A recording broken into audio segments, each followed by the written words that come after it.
Hey, what's up, Canada and beyond? Welcome back, ladies and gentlemen, boys and girls, grannies and gators, friends, foes, family, and everybody in between. I know that I promised everybody a guest on Wednesday night, but hey, it's summer. People have lives, they are living, they are doing things, and tonight everything just did not seem to coordinate. So, it's to plan B. There's been a lot of adapt, improvise, and overcome having to go on here the last couple of days. I apologize for being a few minutes late. Again, this technology, I spent a greater part of the day today trying to sort out what some of these technological issues that we're experiencing lately are.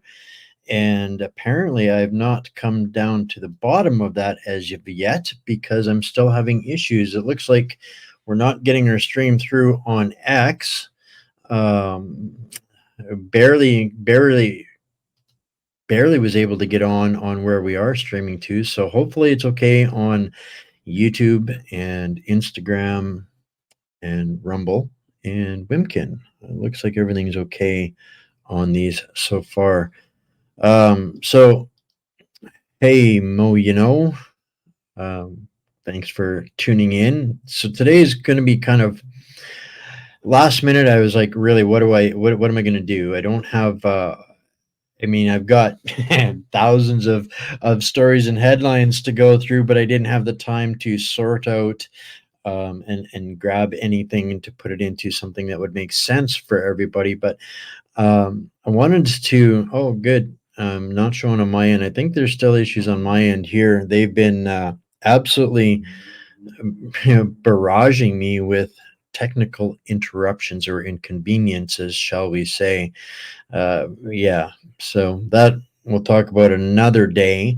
And it did reach a new milestone on Facebook today. They banned me from sharing Substack links now on my private Facebook page. So that's always, take that as a badge of honor. I must be over the target. So just to make sure that everybody that might see this gets an opportunity to find out what they don't want me sharing on Facebook. It's right down there. Make sure you get all of the extras.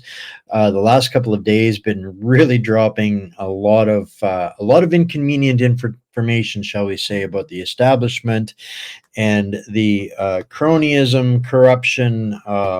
It's the dam is bursting at every seam almost, and right now with all of the media verse being all consumed with the latest events in the United States.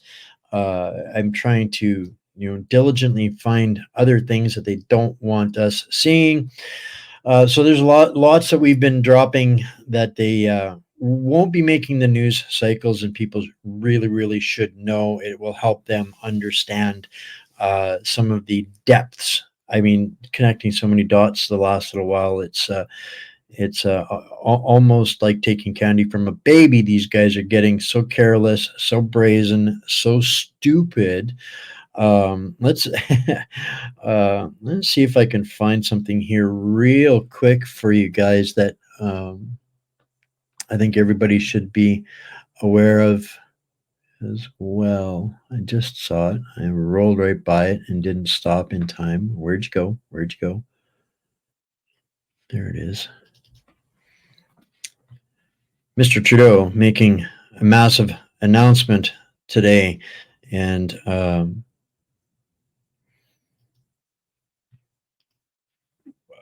talking about uh, climate change, um, and the devastation of climate change in Toronto. And everything is climate change, climate change, climate change. So this is a a little bit of a fact checker for everybody that it's wow. There we go. Even my dashboard's not working tonight. But yeah, just want to remind everybody that Toronto has had some issues for like 100 years. So it's probably more likely um, endless years, decades perhaps, of skimming more off the top than they were actually investing in infrastructure. And considering that Toronto and the bulk of it is kind of right in a bowl, right by the lake, in the lowlands, kind of where water's going to run when we get massive amounts of precipitation. um, Even myself, I remember barely squeaking through some drowning highways in over the last few years alone. So,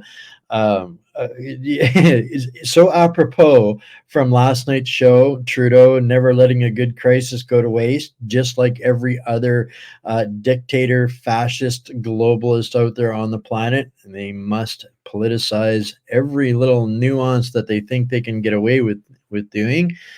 And yeah, so just for everybody's information, it's not that unusual that Toronto should be having so many issues with water accumulation. But at the end of the day, this is what we're really facing. You know, it's you know, and I see their liberal party slogan on X.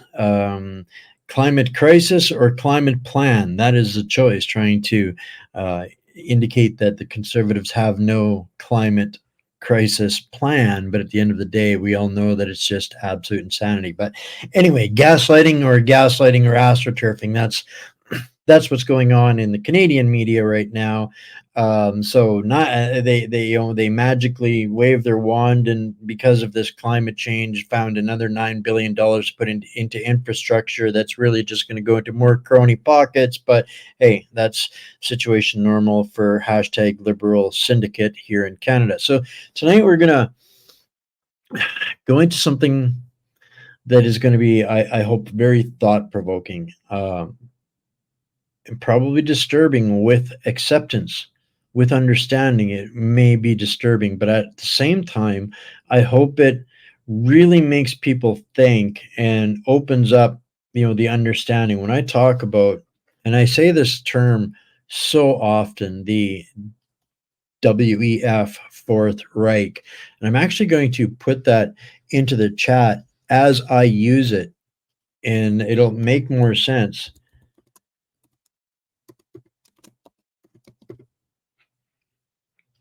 as to where this comes from, and why I use this term. It's not something I magically dreamt up. This is the best way to describe what we are undergoing as a transformation to the Fourth Reich as an economic means of control the whole planet. People say we're fighting communism, communism, communism. And this kind of so this show here tonight is kind of addressing something that James Lindsay stated on X today. And yeah, it's crazy. I'm seeing here somebody's art being saying they can only get me on X between between between X and Rumble and all of these things. It's it's unbelievable. I know it's election year, but people are misunderstanding, I think, what the difference between communism and fascism. And James Lindsay brought this up. I'm actually just looking to see if I can find his post that kind of got me thinking about this, where he straight up says, maybe we need to stop trying to fight communism and maybe try and start to fight fascism. And this is something that I've been screaming from the mountaintops, because communism is like, picture this, the whole nation, one giant commune, all for one, one for all. That's different than fascism, where fascism is a merger of the government and the state. So when they become husband and wife, the government and the state basically become husband and wife. That's fascism. So I think when we actually take a look at the situation we have here in Canada, It is exactly that. It's more fascist than communist, and that's not to say that it doesn't have traits that go along with communism as well, and all of this, including Trudeau's deep admiration for the for the the basic dictatorship of China. All of those things, they have their tint and flavor like a spice to what they're actually implementing under that. The fascists are quite content to let us scream at the communists because it's taking the focus away from them. And this is what the World Economic Forum, you heard it last night, in one of their videos, actually, is that that's what the WEF exists for, is to facilitate uh, the relationships between governments and corporations. So this is exactly. I really want to find this tweet because I want to make sure that it goes into the Substack tomorrow. But anyway, we'll get to to what I'm going to do here tonight. So that I have this list of videos that are just a little bit too big to use as stories, things like that. So I started a little while ago to develop a watch party type of list, and that was ultimately when we compared the notes of how, with the watch party with Michelle, the very first one that we did, actually. Um, Comparing the notes of how German soldiers kind of went from being the educated upper crust of society in a and well recognized as one of the world superpowers pre World War II. How did they turn into the monsters that they ultimately became, and creating all of the travesties that we have learned about in history classes and those kinds of things? Well, that one was kind of specific towards the military. I've got one that is we're going to watch here tonight. It's only 35 minutes, so you guys might get out of class a little bit early today. But it's really going to be thought provoking because it looks at society and makes a couple of comparisons. This one is called "Are We the New Weimar?" and it's from a platform called "What If All This Is." You know, I'm not sure I quite get it, but it's kind of like a license plate riddle. But they got 621,000 subscribers. I watched some of their stuff, and it's compelling and thought provoking. And rather than me just using this term and people not actually understanding it, I thought, well, I really didn't have a whole lot else for y'all tonight. So rather, I stole out of the watch party bag. And so we're going to, chew through this, and maybe I've watched this once a little bit ago, and I'm interested in what you guys think in the feedback, coming on the next couple of days about the comparisons to this question: Are we a new Weimar? So, as always, depend on you guys to like, subscribe, and give this a share out there. And let's start with a little watch party.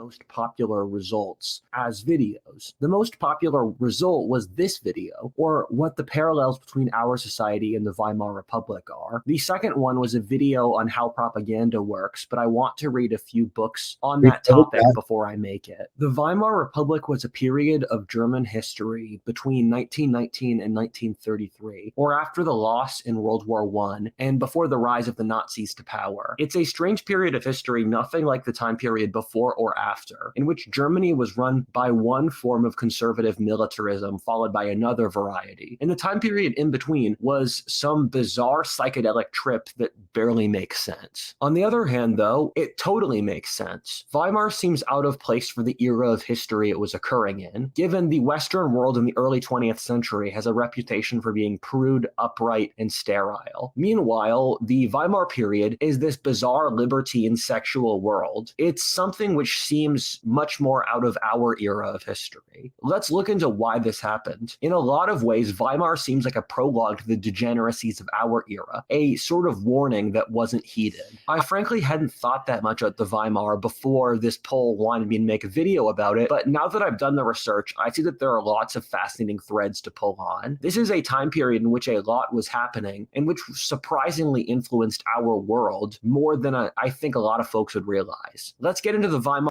So I want to make a couple of points before we get into this. This is going to be quite shocking for people.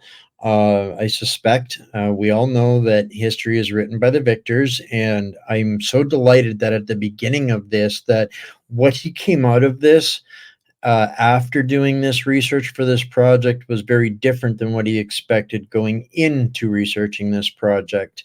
And I think that is kind of part and parcel of the path that a lot of folks are going to take if they get exposed to this understanding that, as much as we were taught, about the evil, why and how did it get there?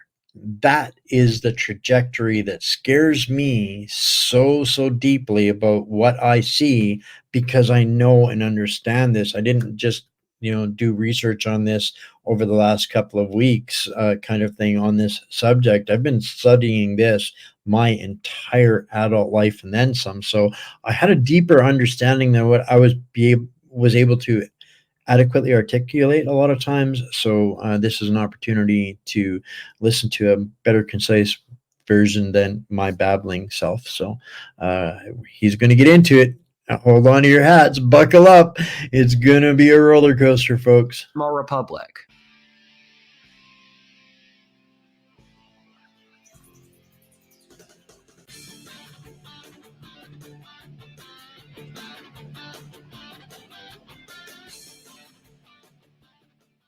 During the Weimar period, Germany faced feminization and German men were emasculated. This feeling can be found in our world today. Testosterone levels have been declining for decades. Sperm count and strength in men are also decreasing exponentially, with a 1/3 decrease in mean sperm count over the last 50 years. Researchers call these changes alarming from an evolutionary point of view. But there's hope.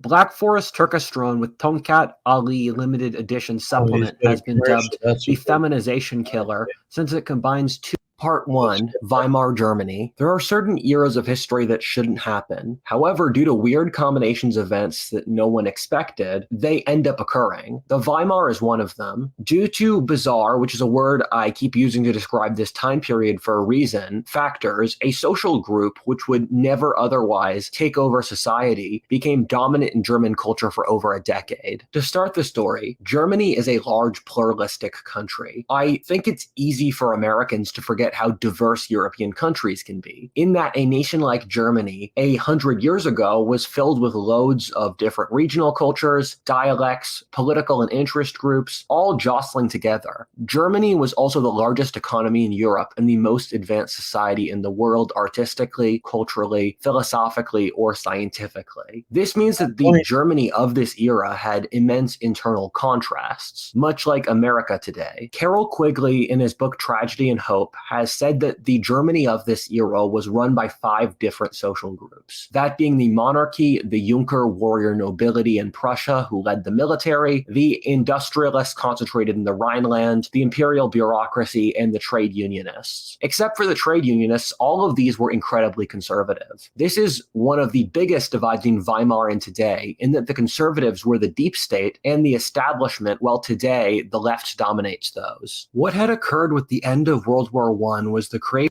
Isn't that interesting how the only difference from that weird time in history to right now is it's reversed, it's inverted, right? And we see that happening systematically across the board. Everything is inverted. What's right is wrong. What's wrong is right. Don't believe your lying eyes, right? The last message, the most important message from the state. Don't believe your lying eyes.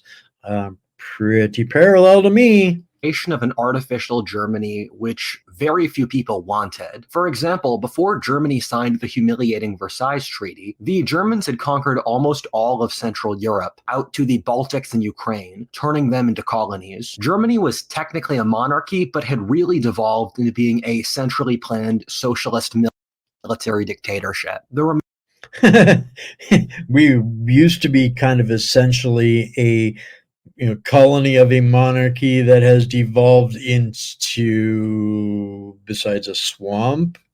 Uh, yeah, we definitely have not become a military superpower unless Trudeau. Well, Trudeau, Trudeau sees himself that way as a military superpower, and they want to build shells for Ukraine now. So that'll boost their self inflatulation. Remaining allied countries at the Treaty of Versailles, or really Britain and France, since America was out to lunch at the time, crafted this incredibly humiliating treaty, which removed Germany's colonial empire, saddled them with an obscene amount of debt, cut down their military to an absolutely pathetic size, among half a dozen other things. The thing the Germans felt most resentful of was that the Allies had forced the Germans to sign that they were guilty for starting the war. Since the Germans had always felt like World War I was forced on them to protect themselves as they were surrounded on all sides, this was especially stinging to their sense of honor. I'm just going to back that up here and read that for everyone. In the modern world, where it's not okay just to be Genghis Khan and rape and pillage because you want to, everyone for the last few centuries structures wars of aggression as defensive, finding a way to turn themselves into the victim to warrant it. This happens even under ridiculous circumstances, like the Germans in World War II blaming international Jewry, the Japanese blaming European colonialism, the Taliban or Iran blames Jewry and America, the South blamed Northern aggression, the Europeans colonized Africa so other Europeans wouldn't. No one will admit to having bad motives, which they used in the ancient world. Assyria made stele of torturing their enemies to death. So they were pretty open about it. Whereas nowadays, it's all about how do I make myself the victim so I can justify the war.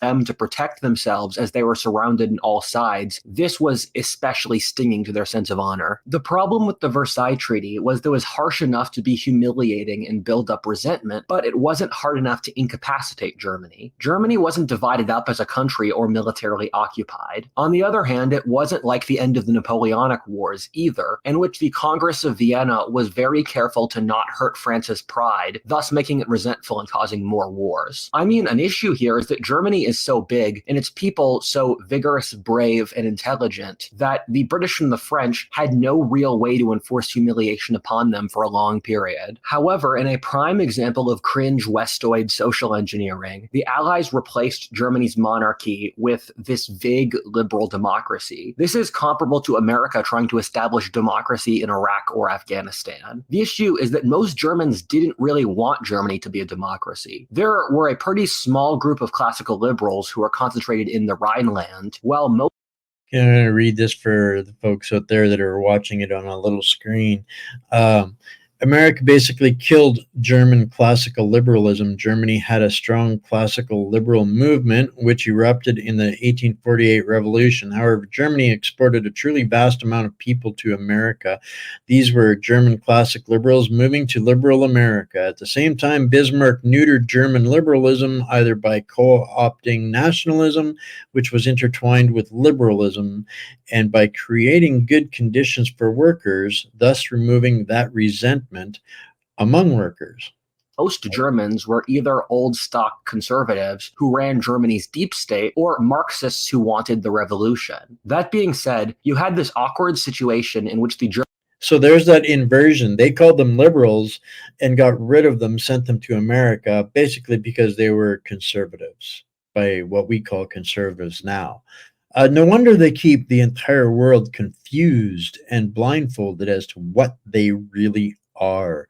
That is the underlying, the number one point that needs to be driven home out of this little watch party. German monarchist and nationalist establishment was forced to maintain a government which they hated due to foreign intervention. Right after World War I, Germany had a series of small internal civil wars between rightists and leftists since no one respected the new government. There were the Spartacist communist revolts in Berlin, who were crushed by the reactionary Freikorps. A lot of you probably know how Hitler launched a coup in 1923 with an attempt to take over the government, while using World War I General Ludendorff as a prop. The really insane thing is that Hitler only got a little bit more than a year in jail due to the German deep state being so insanely conservative biased. On top of this, the judges who gave Hitler sentence empathized with Hitler since they hated the regime too, and they wanted a nationalist like Hitler to win. It's similar to how the Antifa types get really light sentences today from the leftist deep state. I think a lot of the American left projects the social structure of Weimar Germany onto our modern society. That's kind of an important point to catch, because Antifa is a far deeper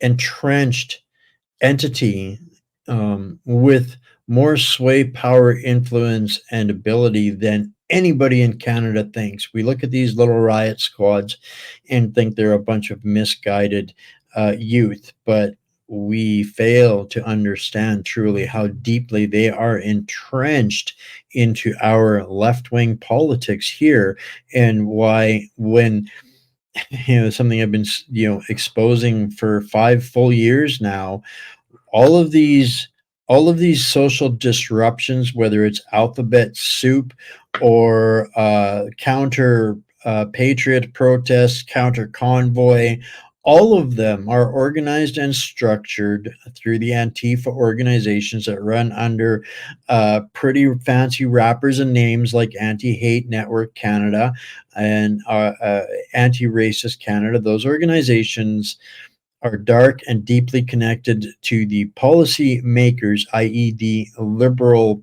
Party of Canada, up to the enforcement agencies. So they literally are exactly all of this darkness, and why they don't get charged when they're trying to derail trains and burn down stuff. That's who's doing it.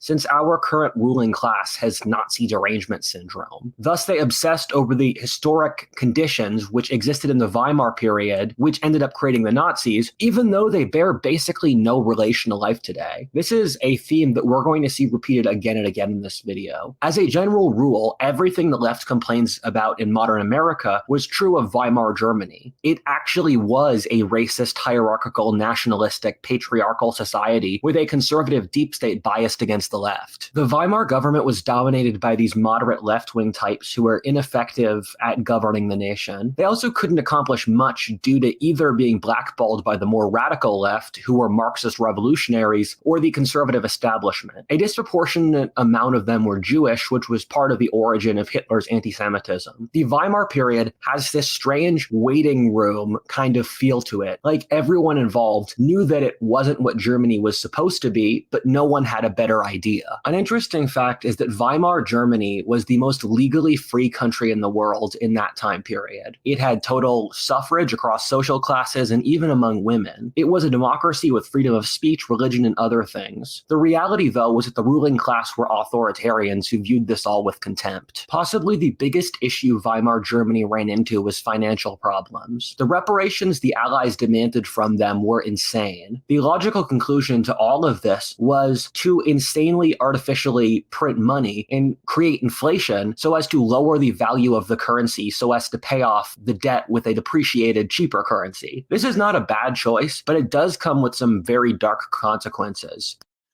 Gee, that rings awful familiar to what we basically all, been watching happen um, here with our money basically, probably being worth less than wallpaper. Wallpaper's probably worth more than money at this point right now, or getting darn close.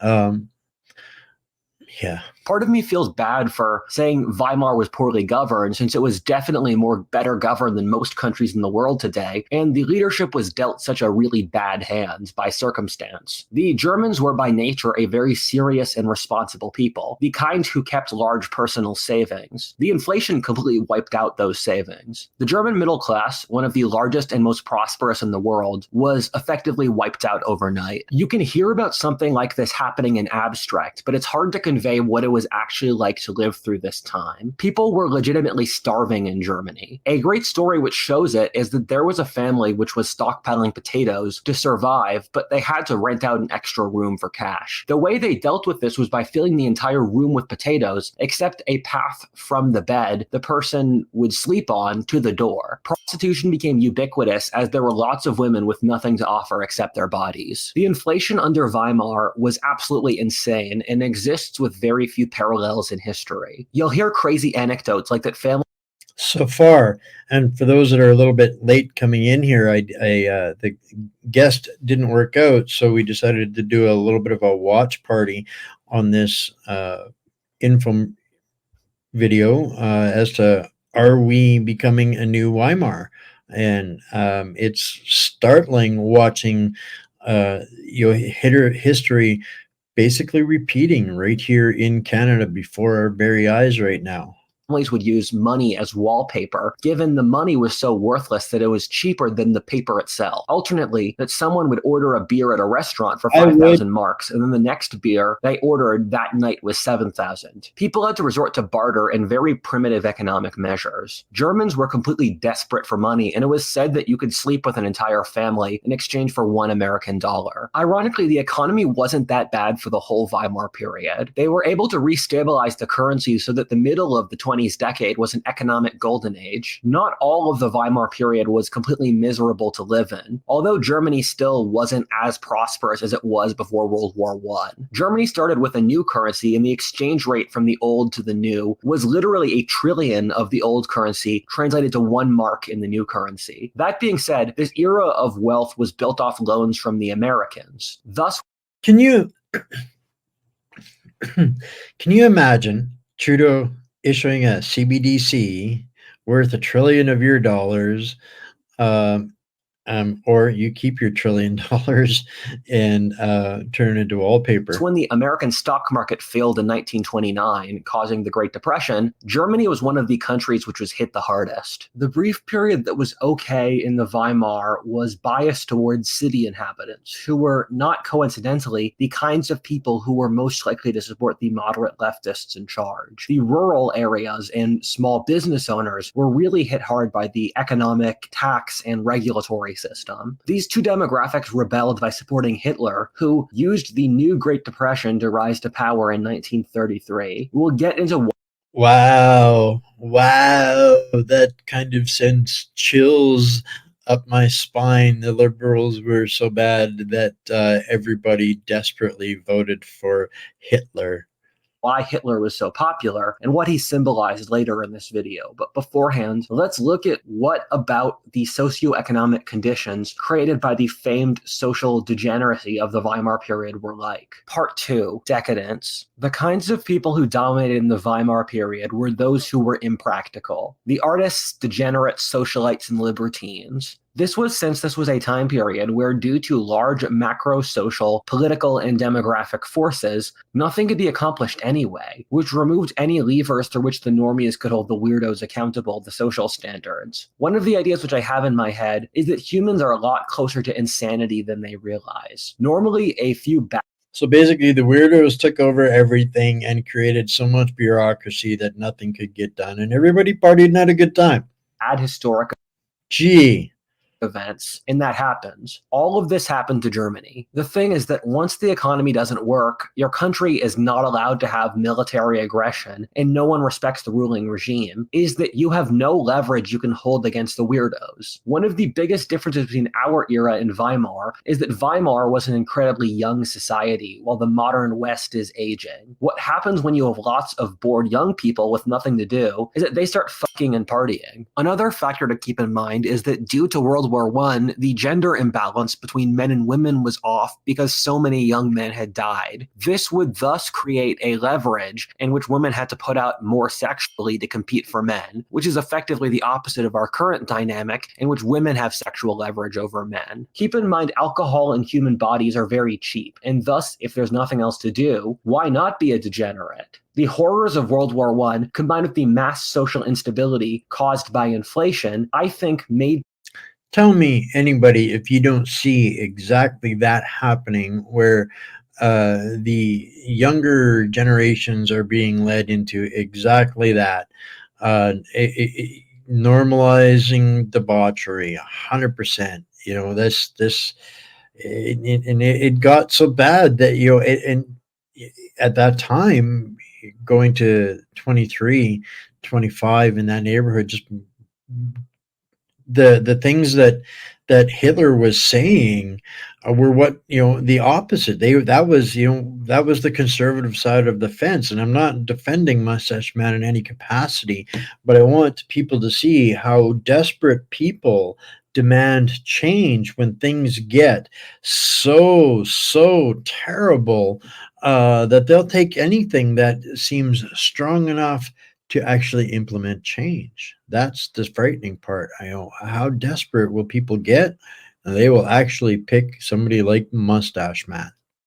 People live like there was no tomorrow. Keep in mind, inflation erases any savings, thus there's an incentive to spend everything now. To be honest as well, if I had spent years in filthy trenches getting shelled and my friends dying in front of me, I would want to party like there was no tomorrow as well. I think there was a lot of Party like PTSD in this time period that people were drinking away. The 1920s were possibly the decade of the 20th century which saw the most social change, and especially so, the one with the most long-lasting effects. For example, our comprehension of a bunch of different cultural things stems from the 1920s. As a macro political example, the 20s was a decade in which pacifism, feminism, women voting, a majority urban society, cars, advertising, consumerism, vegetarianism, dressing skimpily, Hollywood, clubbing, science fiction, popular music like jazz, professional sports, and so much else either stems from or became popular in. Paul Johnson wrote a book called Modern Times, and his start of modern times was in the 1920s, which I agree with. Statistically, the decade in which the amount of clothing women wore declines the fastest was the 1920s. The empowered girl boss archetype is a creation of the 20s. A lot of the flappers would not be out of place among hipsters in Brooklyn today. One of the things people forget is that fashion trends go back significantly further than people think. A great example of this is that this guy from the 50s who looks like a 2010s hipster. People were wearing sunglasses, bikinis, t-shirts, sneakers, and anything else you can imagine decades earlier than most people would think. The art and architecture which dominates our era of history comes from the Weimar period. There's a great book called The Geography of Nowhere, which is about why so much of America looks like this, or giant concrete steel blocks with no culture, meaning, or design. Ironically, this school of architecture comes out of Weimar Germany. This was a derivation of the Bauhaus school, which was created by communists who wanted architecture to not represent the oppressive past, thus opening us up to a future of utopian social engineering. The great irony is that this architectural style saw its total victory in that this style is by far the most popular around the world today, not even in just America, since its brutalist, blocky architecture was cheaper to produce and didn't require making an artistic stand. Thus, corporate capitalist America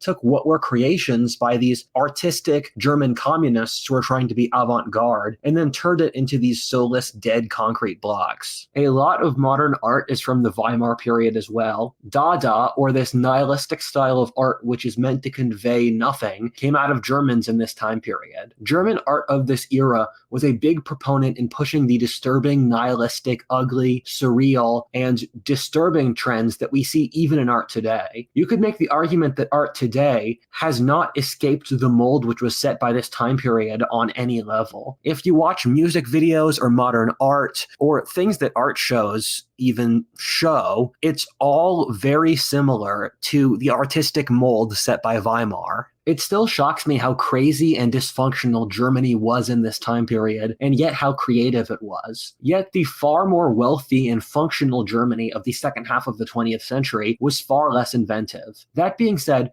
Germany in this time was still doing massive technological and intellectual advances. Germany in the 20s was still the country in the world producing the most Nobel Prize winners in science. Albert Einstein came out of this time period, and if you want to expand this to Austria or Switzerland, this was also the era with Sigmund Freud, Carl Jung, and Oswald Spengler, or thinkers who are still influential even today. The sheer scope of the deviancy in the Weimar period is shocking. Like, you hear stories about teams of family members who worked as pairs in brawls. You'll hear stories about bestiality and other absolutely disgusting stuff. The first gender people we hear about are from the Weimar period. There were in which women would dress as men and men as women, and they would pair up with the other. The idea of breaking out of the gender binary, as Camille Paglia has said, is one which pops up in very urbane societies, in which flaunting the natural order is seen as cultured. Being androgynous, just like today, was seen as a positive in the Weimar period. Homosexuality was the most accepted in the Weimar period of almost any other period before the 1960s, which I can think of in history. Bisexuality was very common, and homosexuals were important cultural leaders in the Weimar period, thus eliciting, although not justifying, their later persecution by the Nazis. This was an era of a lot of research into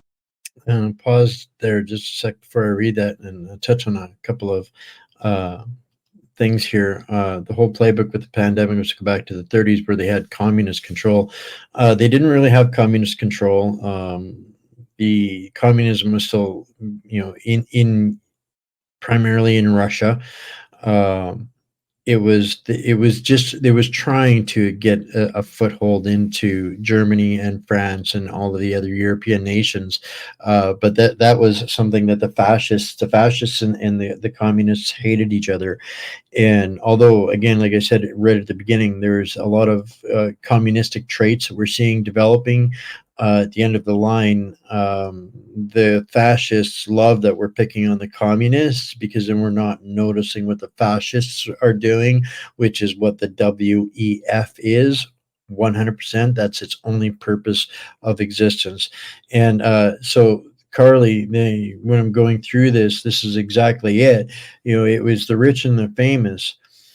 They're the ones that drug Germany into this, and those are the ones that are dragging us in Canada into this right now. And it's the desperate people, the poor people, the average people that are looking for that change that is so extreme from what we've got right now.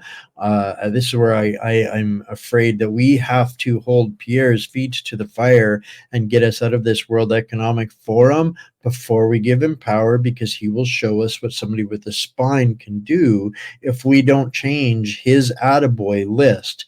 This is the attaboy list that we're looking at here tonight. This is what the World Economic Forum wants Canada to keep building in this insane ideology.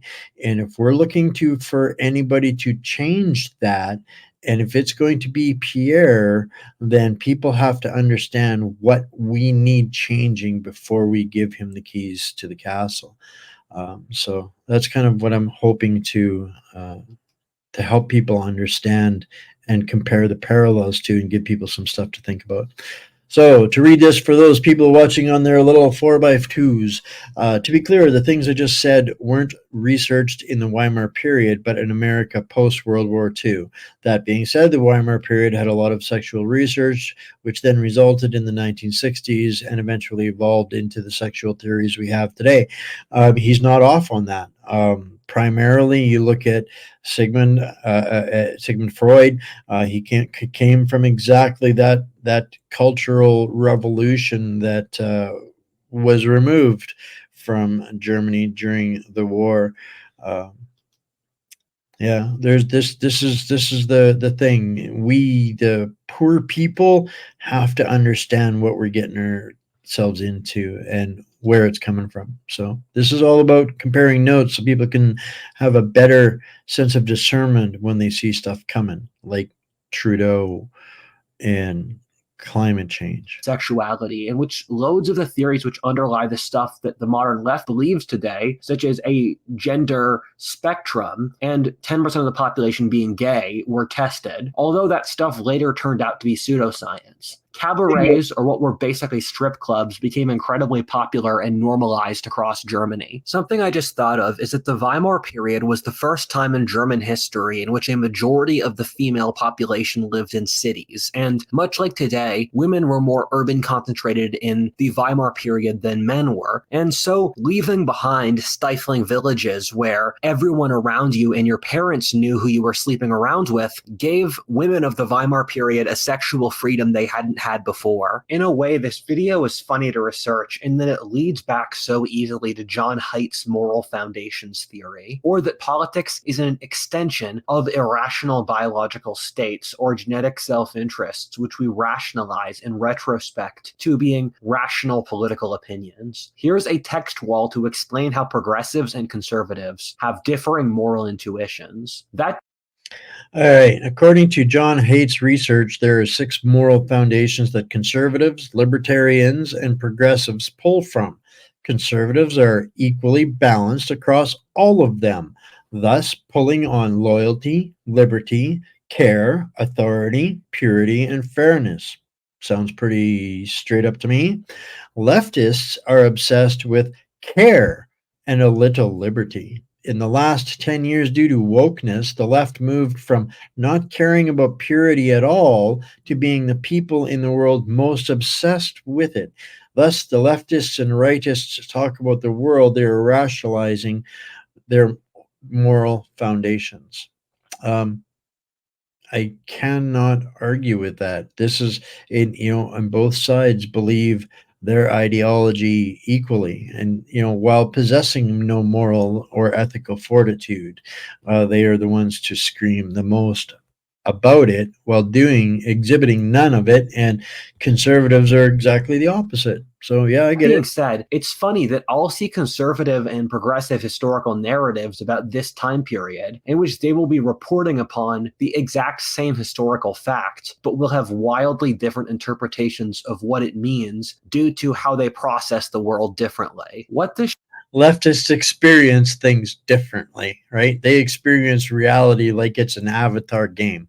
shows indirectly is the Weimar period is still part of roughly the same historic era today as was what was going on a century ago, or that the ramifications of the Weimar period are still comprehensible to life today in the way that, say, the 100 Years' War isn't. I mean, the two sides which were fighting in the Weimar era, the right and the left, are the same factions as today, although they've changed a little bit. A big reason for this is that even on a sexual front is that we haven't resolved the philosophic or political issues that were boiling under Weimar, while at the same time the modern left is a creation of Weimar. The modern left, and frankly the paradigm of the entire West today, is fundamentally postmodern in that our society is ruled by the principles that reality is inherently subjective, that we will never know the truth, and that he who is in power controls what the truth is.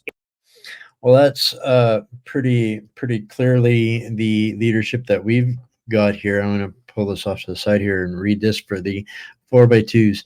The irony is that if you tell most people in the West what their societies believe and the principles through which they run their societies, the response in most cases is, that sounds like complete horsepucky.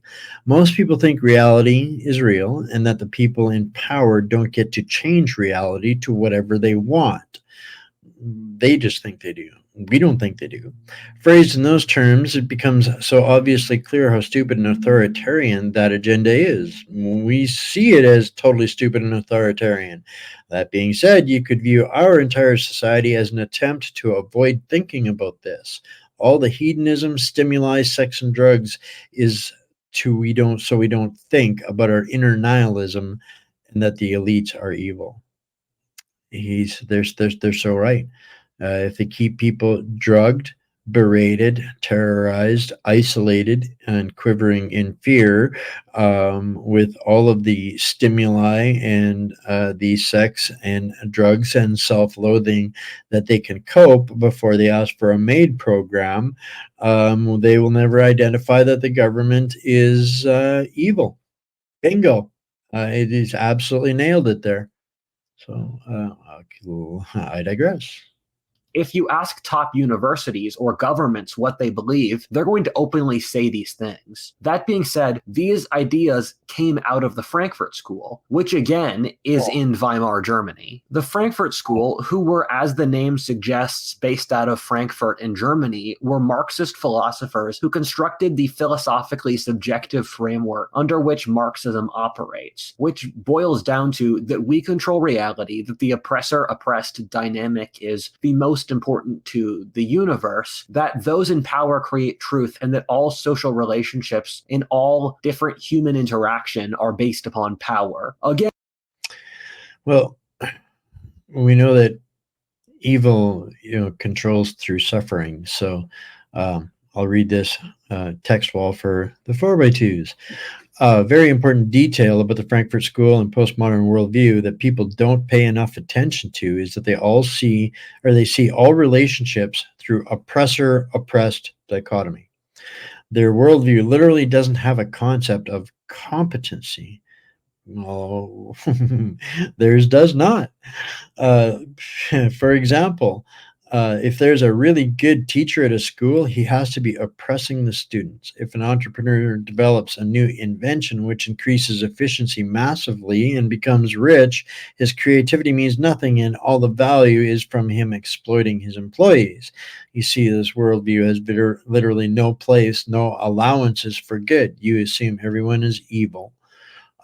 They've almost got, I I understand. We all feel that way, and this is exactly what George Carlin was referring to. And this guy's kind of put it into more philosophical terms, but they've gotten us to the point where they train Again, us this is the dominant things worldview of our society evil. today, but was created by a pretty small sliver of society in a very strange context, that being German Jewish Marxist academics during the Weimar period. What happened with the rise of Hitler is that these German Jewish Marxists had to flee Germany for very obvious reasons. They came to America and became top professors at Ivy League universities. Them and their buddies gradually took over the Ivy Leagues, converting the professors in the university system to their ideology. As the assortative method for the ruling class in the period since World War II has been the universities, this has allowed the indoctrination of the future ruling class with Frankfurt School ideas, thus resulting in them taking over society. This sounds like a conspiracy theory, but all of this stuff literally happened, and we have very good records for it. This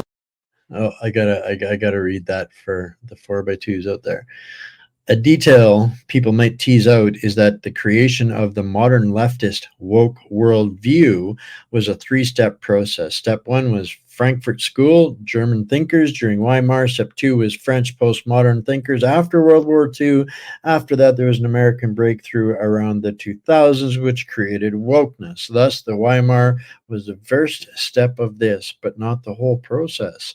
I think that's really insightful as to understanding the progression, or the time that it took to boil the pot, per se, right? literally happened, and we have very good records for it. This leads to an important Uh, mo- Most of those scientists that he's referring to in here are from Frankfurt, Germany, not the USSR. The Some of the postmodernists that came to America, and some of the communists, yes, but he's helping us identify where the colleges and universities basically got took over by the Frankfurt School of Psychopathy.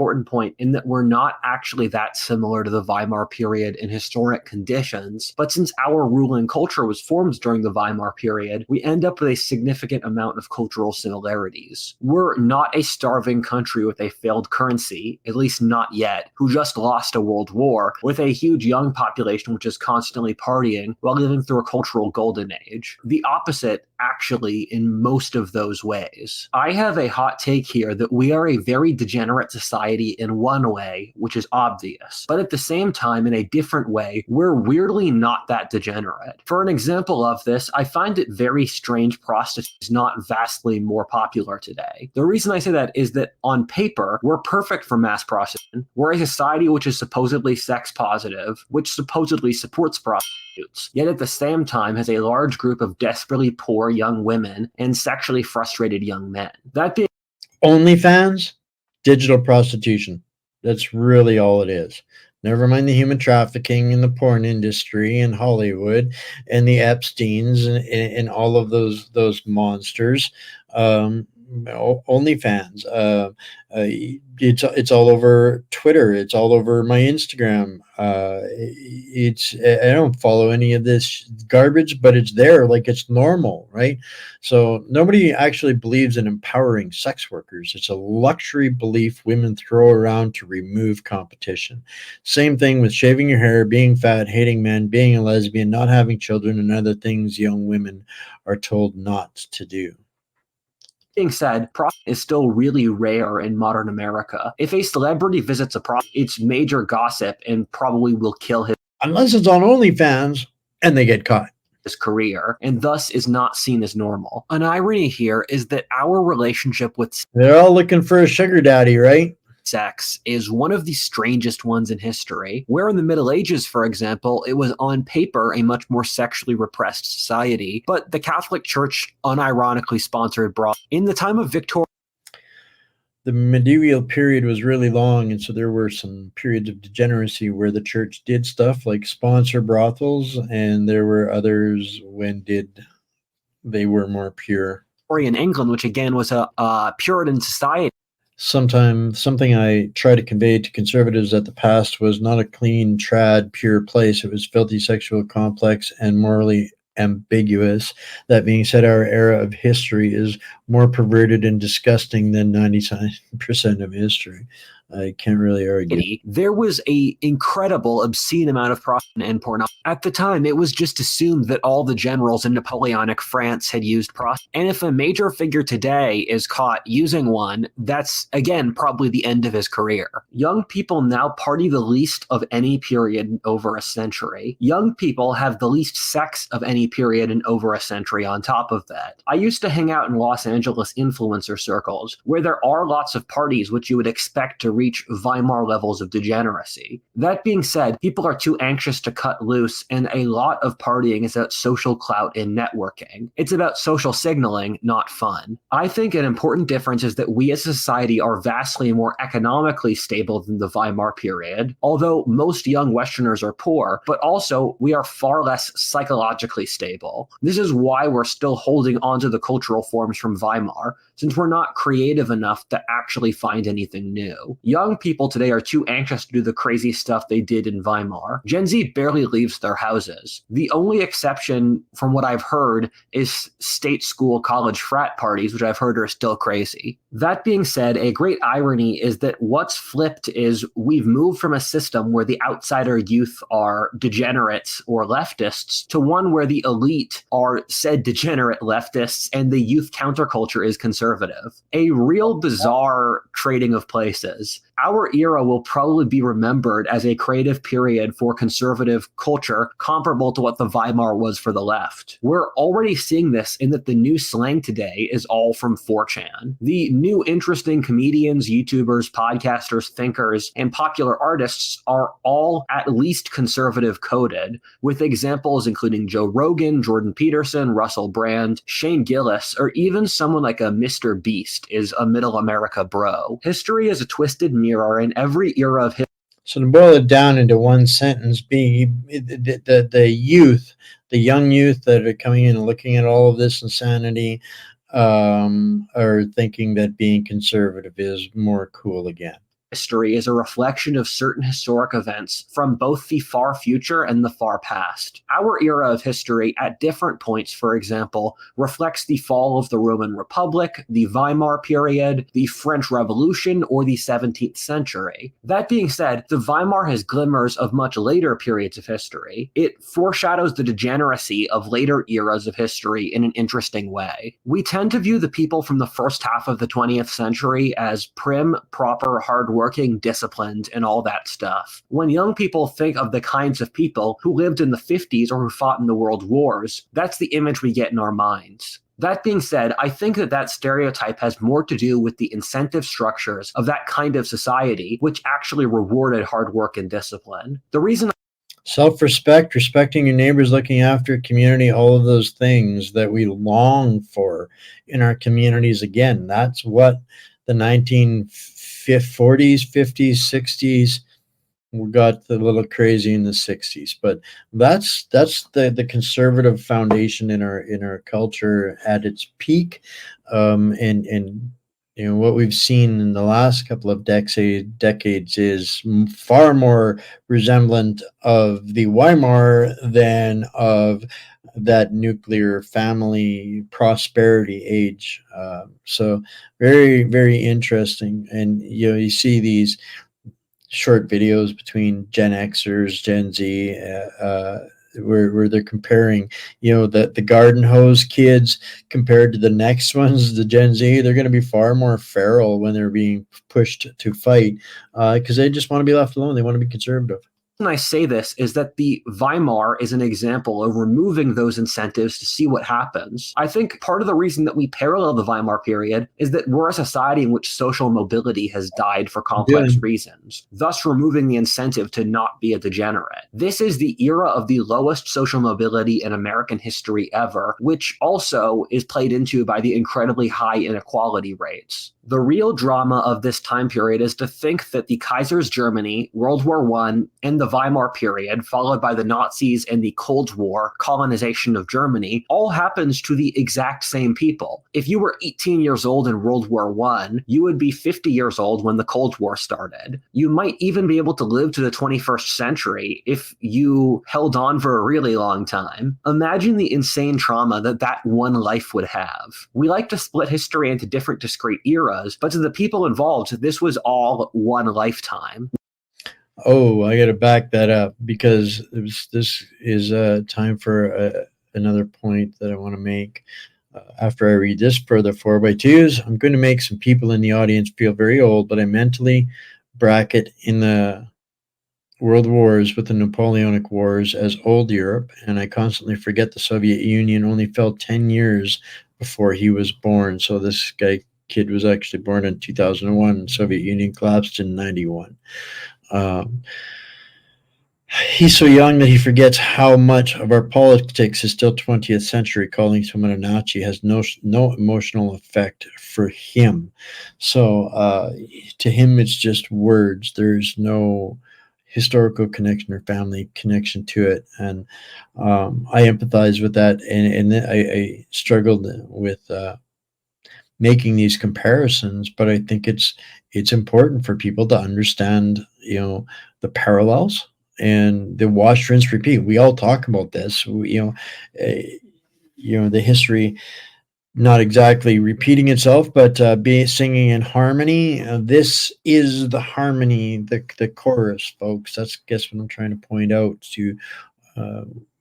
It's time for us to change the music. Split history into different discrete eras, but to the people involved, this was all one lifetime. What happened with the Weimar period to make it appear like our era of history is that due to the Great Depression and World War II, the seeds planted in Weimar lay pregnant for decades. Then in the 1960s, a lot of them started to flower again. The 1920s are the parents to the 1960s. As the 60s established the cultural code which we have until today, as the logic of the system started to work through, you ended up with a culture like that from which it originated it, that being the Weimar period. The irony is that most people hated the Weimar Republic except for one demographic, that being the leftist intellectuals and artists who, for them, it was a golden age. This exact group of people the intellectual expert class, the ones that rule our society today, the radical far out there.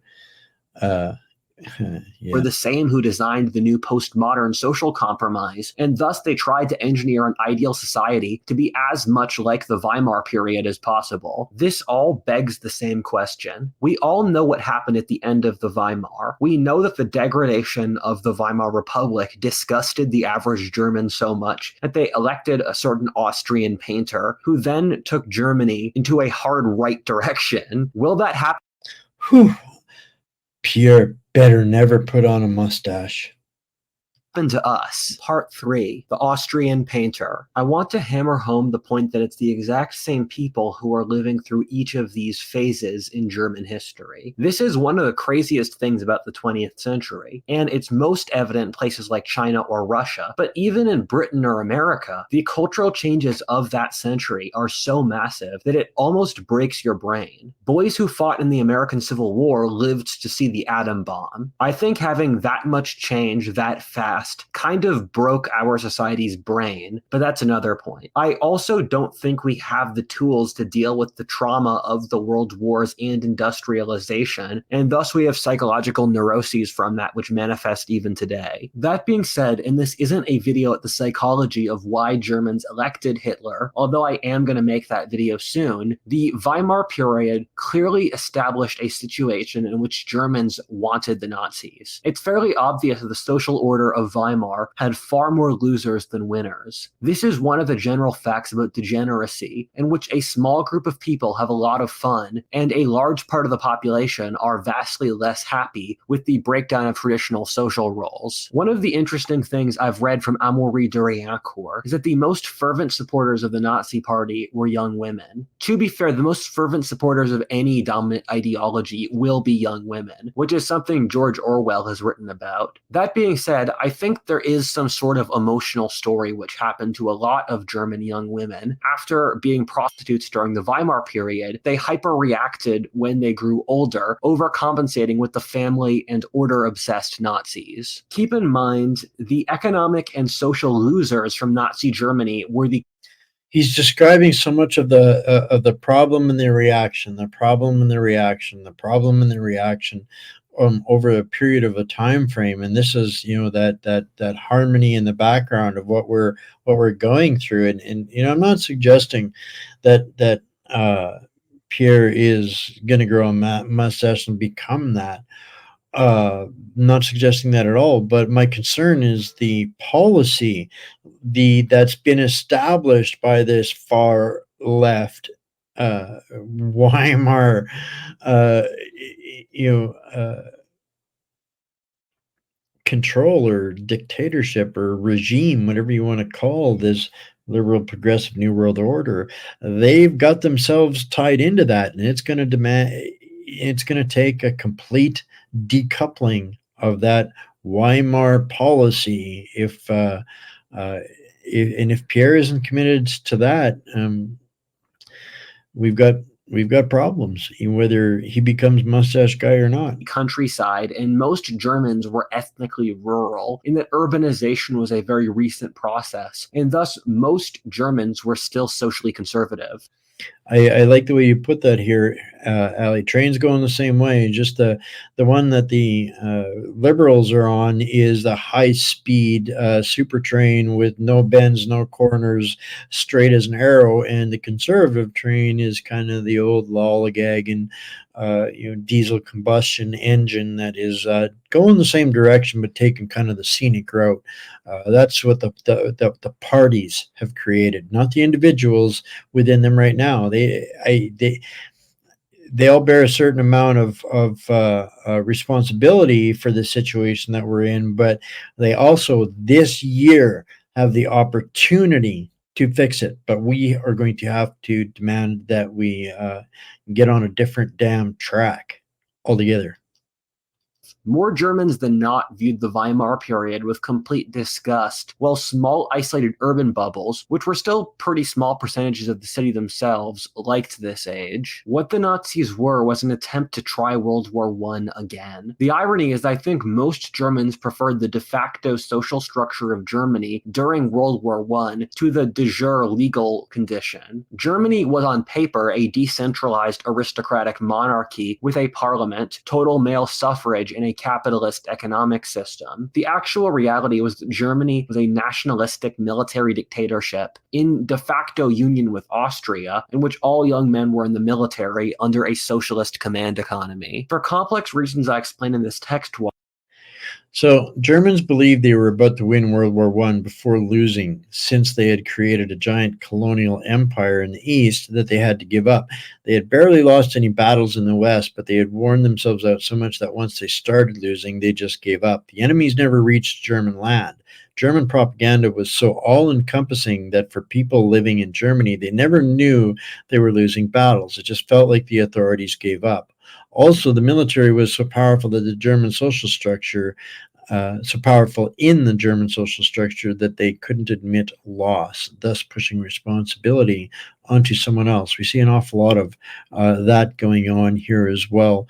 Um, but it's kind of a glimpse into why people didn't believe what they saw or were told, in the propaganda and the programming worked hand in hand, and ultimately set up World War II because nobody understood and just felt that they'd been not the Treaty of Versailles was so unfair. So that's for historians to debate, but he's kind of addressing that within the mindset. while Germans believed that they nearly won World War I and that they only lost since they were stabbed in the back. This was projected onto hatred of the Jews, who are an easy scapegoat across history. This was justifiable to the German people since Jews were disproportionate in communist organizations, the Weimar government, among degenerate artists, and were on average significantly wealthier. That being said, the Jews were less than 1% of Germany's population, weren't in that many positions of serious authority. They didn't stab Germany in the back, resulting in the loss of World War I, and most German Jews were very patriotic and served Germany faithfully. Germany's Jews were highly assimilated into German culture. Hitler gave the Germans the second shot they thought they deserved with World War I. The Germans fought heroically, but they still lost. We all know the story. The Germans destroyed their honor as a nation and are still trying to recover their national identity from the horrors of the atrocities they committed. With all of this, we see the Germans trying to wash out the shame of Weimar by going as far as possible in the other direction. The story of Weimar and the following Nazis is fundamentally the story of the lack of wisdom and the rationalizing of emotions. What religion at its best does is to teach us the cognitive biases implicit in our own minds so that we can gain self-awareness and are thus capable of not sliding into the natural flaws of our characters. The Germans were not self-aware. They first rationalized degeneracy and then in reaction to it rationalized genocide. They've continued the pattern and have since rationalized suicidal, nihilistic self-loathing as Wow. Oh, that kind of hits close to describing um, some far too familiar issues that we've got here in Canada. a further reaction. They need to break out of this cycle and take a deep breath if they want their nation to survive. That being said, as I've said a million times, we are not a wise society. We have already repeated the degeneracy of Weimar, but will we repeat the Austrian painter? If you folks watch my videos, you'll see that I have frequently said that the West is on the verge of a far-right backlash. There's frankly no way that we don't have it, given how much the left has pushed its agenda to such ludicrous logical extensions that the average person lives in poverty, mass immigration is changing demographics, the normal person is discriminated against in every possible way, and constantly humiliated by the culture for nothing they've done wrong. It's almost like the left is begging the right to create another Hitler. Much like the Weimar leftists, the modern left is completely degenerate, nihilistic, and short-sighted. They have no idea what they're doing, what demon they're creating. If you told them the logic, they'd just stare blankly at you and continue to be degenerates without a thought. That being said, the chaos that comes from this is further propelling a population to want the same things that the Nazis came out of. I think most people in the West today want a clean, family-oriented, nationalistic government. More and more white people want an explicitly ethno-nationalist government which pushes their ethnic self-interests. Eugenics is becoming more popular, partly due to the opportunities with genetic engineering. The irony is that none of this was true 10 years ago, but the Weimar descended left is so obnoxious that in an effort to keep people from becoming Nazis, they ended up making them anyway. With all this said and done, the future is still the future. We have the ability to gain self-awareness so that this backlash doesn't just keep this negative cycle going. Going from one extreme to another helps no one. Oh, I couldn't agree more with his closing statements there. Wow, very, very, very thoughtful young man.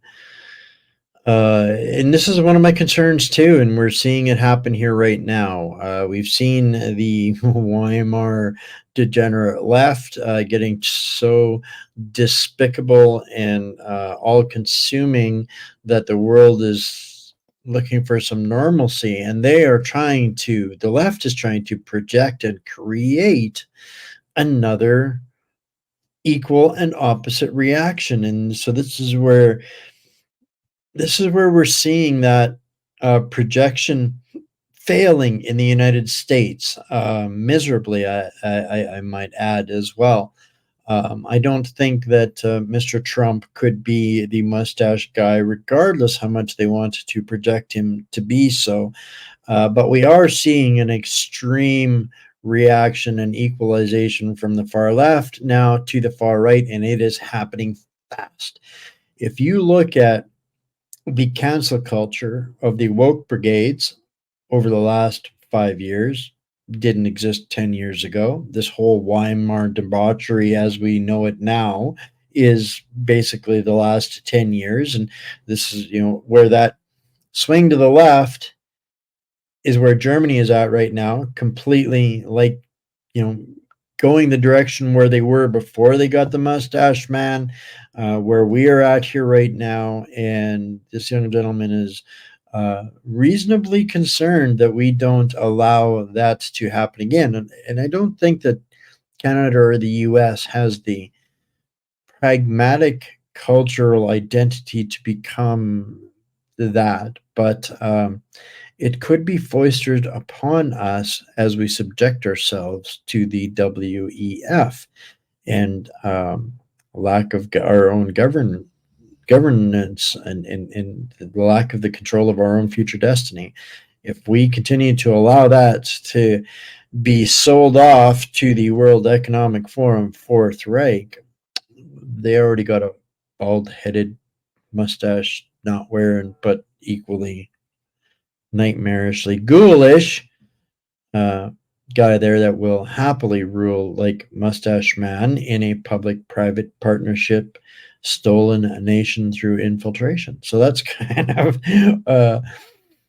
something for people to ponder. And I'd like to know over the next couple of days, given all of that, and folks that are out there that are going to be watching later on, are we becoming a new Weimar? I think that there's a good argument to have that discussion and to take worthy note of some of these pitfalls, not to fall into this trap. We cannot allow them to have the things required to make this swing to the right. It's up to us to decide where we get off of this pendulum swing.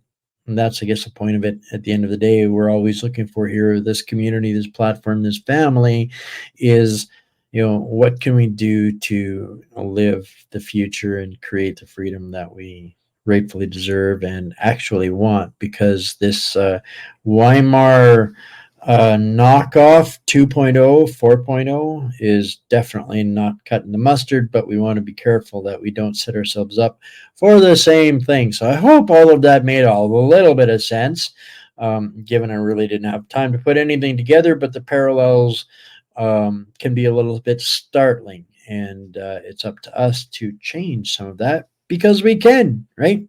So as always, tomorrow I'll have the links in the Substack for everybody to pick up there tomorrow thank you for spending an hour and 20 hanging out with us. Make sure you give us a thumbs up and double check your subscription. Smash that bell, give us a share, and support your favorite local journalist. If this is your favorite local journalist, this is how you can help with the donation at whatsupcanada.org, or you can buy me a coffee. You'll find links to that in the Substack as well tomorrow. And if you want to connect with me for, I haven't set a time yet for Sunday, but I'm going to be kind of doing an informal one-on-one on why I am partnered up with some of the partners that I am, the only ones that I'm partnered up with, and there is for incredibly good reason. But if you want a link to that, send me an email at contact@whatsupcanada.org.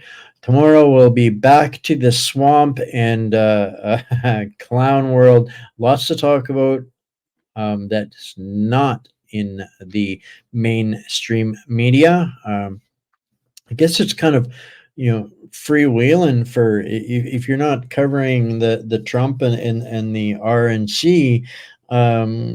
There's all there's nothing, there's nobody in your way, nobody's covering it. Everything we do is exclusive these days now, I guess, because everybody else is covering that and we're looking the other way. So I love you guys all. Stay mighty, stay strong, my fellow patriots and hostages, and let's not do hashtag WEF 4.0, and we'll see you tomorrow.